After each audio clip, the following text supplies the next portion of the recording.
Hello,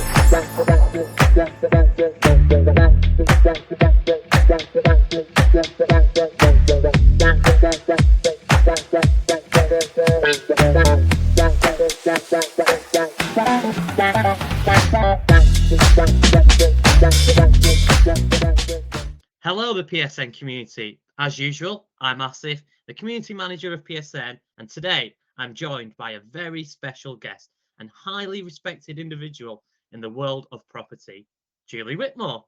Welcome, Julie. Thank you, Asif. Thanks for the great introduction. I feel quite humbled now by all of that. It's like, oh, who's he talking about? Yeah, great to be here with you, and thanks very much for inviting me to come and have a chat. Not a problem. Of course we were going to get you on here, but tell our lovely viewers, what is it that you exactly do? All things property related, Asif, like many people in property, because I'm full-time, I have lots of different strands to what I do. I'm an investor myself, growing my own portfolio, and I'm currently sort of looking at what are the right strategies for where we are now. Now is a great time to invest, but also a challenging time for people. People might be confused about what's the right thing for them. So I invest myself in property. I help other people to invest in property through being a compliant sourcer. And I'm very passionate about my coaching, mentoring and consultancy arm of what I do. I like to utilise some of the experiences I've gained, good and bad, over the years, to stop people making the same mistakes that I have. Wow, so you basically said it, you do a lot in property, but how did you actually get into all this? Like a lot of people, it wasn't planned, Asif. I'd always tinkered, if you like, with property, home projects, all that sort of stuff. And then I actually became an accidental landlord. It grew from there, but I think the real pivotal point for me, believe it or not, was actually getting defrauded by a developer and a solicitor overseas. They were selling duplicate contracts for a development that I was buying into, and unfortunately I'm still fighting that case today. But it was one of those situations, whilst it might sound strange, that vehicle had lost me money, but also it was the only real vehicle I could see to grow again and to get me out of the mire that I was in, really. So that's when I really started to get serious on property, because nobody was going to come and knock on the door with a white charger. I just had to put my big pants on and get on with it. Yeah, I agree. I think sometimes at the lowest moments of your life, you actually see the opportunity that's ahead of you, and you've obviously done that as well. And credit to you, you've obviously got in there and done a lot in the property. But what would you say your biggest win has been so far? This might sound a little strange because it's not directly property related. I think for me, one of my biggest challenges in life, and I think for anybody, is being a parent. I unfortunately became a lone parent when my son was just 2 years of age. So as well as trying to be, hold a job down in the corporate world, raise a child on my own, I was doing a lot of traveling, spinning a lot of plates. So, that got quite difficult. So there came the point I thought, right, I've really got to maybe make that leap of faith, particularly after what had happened with the being defrauded as well. So I took on property. Now, we know in the property industry, people talk a lot about property being challenging. It can be quite a lonely place. So me being me, I had a bit of a triple whammy here. I was doing a dual role as a parent, a role that my son quite fondly called Momad. And then I took on this task to myself to grow this property portfolio. Has it been easy? No. Have there been some scary times? Absolutely. But we all make mistakes, we recover from them, and I think for the most part I managed to keep most of the plates spinning. But then when my son was 8, I had a family member whose parents died, and unfortunately he's mentally disabled. And he got nobody else, so I had to take on guardianship of him as well, which I still have.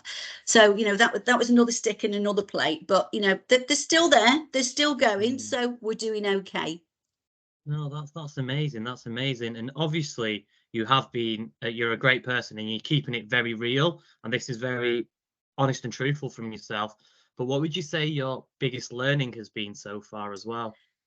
Not wanting to be too cynical, but I think the nature of the business that we're in, there is a small minority within this industry that gives the industry a bad name. People make mistakes, things go wrong, we understand that. Not everybody has disingenuous intent. There are a small proportion of people that are unscrupulous.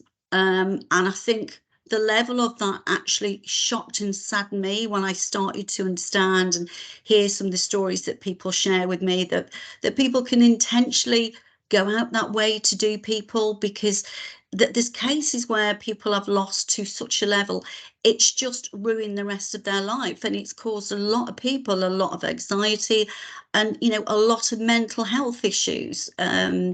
So that was the biggest learning point for me, that not everybody carries the same values and intent and integrity as you may have, and I think it's important for people to understand that. No, I completely agree. I think what we've mentioned here really is a lot of people go into the property world for various reasons, but one of the things is it's to better their life, to better the lives of their people around them. So, for example, their kids and stuff. But when we go into these property trainings or property entrepreneurs, investors who are like, I'll do this for you, they don't really think about the story behind that. And there actually might be hidden agendas behind that. And I completely agree with everything that you've said there as well. So it's really nice and refreshing to hear a viewpoint like that as well. But if Yeah. you could go back to being 16, what would you tell yourself? I think for me, on a personal level, we all go on our own journey through life. There's lessons that we need to learn, and particularly for me, as well as some of the property stuff, I have a bit of a woo-woo side, which does have property connections, because I'm a past life therapist and future life progressionist. And the easiest way to explain that is, I think, when people talk about visioning, imagine yourself in 12 months' time, that is future life progression techniques to a degree. So I've gone on a journey through things that happened to me, and I think for me it's about, I would have said to myself, maintain and be stronger about my own personal boundaries, and I think as I've got older in life and the things that I've experienced, you get more confidence with that stuff. Age does bring confidence, so yeah. Oh, completely agree with that. That's some great advice. I think, do you know what? That's great advice for a 30-year-old, and a 30-year-old being myself. So I'm going to take that with me as well, because that is something Absolutely. that I'm very cautious as well of, as completely what you've just said there as well. So one of the things that we like to do with our community members and our featured guest people is do a little bit of a game, and I call it this or that. And it's Okay. quite simple. I'll give you two options. So option one might be like it might be apple.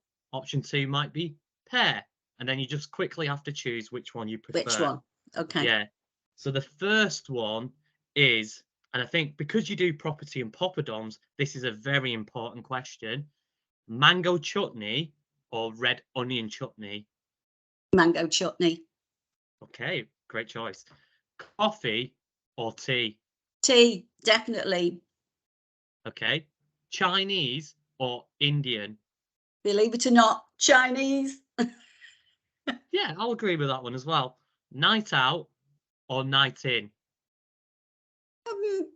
That's a difficult one. I'd like to say both. I still like to have a bit of a boogie and a good time, but Yeah, equally, I'm quite happy enjoying space in my own home as well, or with friends. that's a nice answer. Nice answer. Or would you rather be the smartest person in the world or the richest person in the world? Smartest. Rich doesn't always bring happiness. Correct. I agree. And I think I've said this with other people as well. I think if you were the richest person in the world, you'd always be in the spotlight of people. Whilst if you're the smartest person in the world, you'd probably be under the radar, but you'd still be able to have a great life as well and get some money from that through there as well. So you'd have the best of both worlds. Absolutely spot on, Asif. Totally agree. So Well, Julie, it's been an absolute pleasure. Thank you for being part of Feature Friday. Is there anything else that I'd like to say? Yeah, just a couple of things. It's I'm well, I'm concentrating on my coaching and mentoring consultancy elements of my business because I'm really passionate about some of the psychology behind what we do. We hear a lot about when we're working with vendors, understanding their why, but we're not very often taught how to do that. So my approach with what I do is very individual, taking into account, the person and what they want. But because of some of the therapy techniques that I've got, I'm also actually able to help people to unravel any subconscious challenges they've got that they might not be aware of, or to remove any blockers. And then what I do with them is I work with them to help them to grow their people skills. And I use tools and techniques that are taught by the FBI and Behavioural Analysis Unit, because you need to be able to build that rapport with people very quickly. That can be the difference between securing a deal or losing a deal. And then on the back of that, you've probably heard me talk about my passion around due diligence. I think because some of the things that we've touched on in the industry, I think it's really important to get the message out to people about knowing what they can do themselves, because property is not just about numbers for a deal, it's very much about the people side as well. So the more that people can be educated and understand, what can I do to make sure this person is who they say they are, that I'm not being led down the garden path. There's some very simple techniques that I've used personally that, I'll share with people. I'll teach them. It's not the what, it's the how techniques and approach that I've developed over the years, because there are ways and there are signs that you can pick up on if you know what to look for. And if I can just getting those messages out there, just stop one person from going down a rat hole, and making the wrong mistakes, then, I feel it's all been worthwhile. No, that is brilliant. I don't think I've ever heard anything like that in terms of the property industry. So that's very exciting. And I would highly recommend people to get in touch with yourself, Julie, on something like that. And I think what you've mentioned there is quite similar to the ethos of finance success and the PSN community. Finance success was created because people at the end of the day are paying 10, 20, 30,000 pounds for property education, and then not necessarily doing anything in the industry.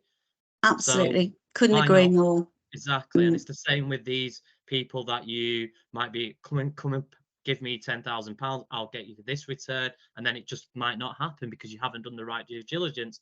So I think the ethos that we share there is very similar. So it's great and it's really refreshing to hear Yeah. that as well.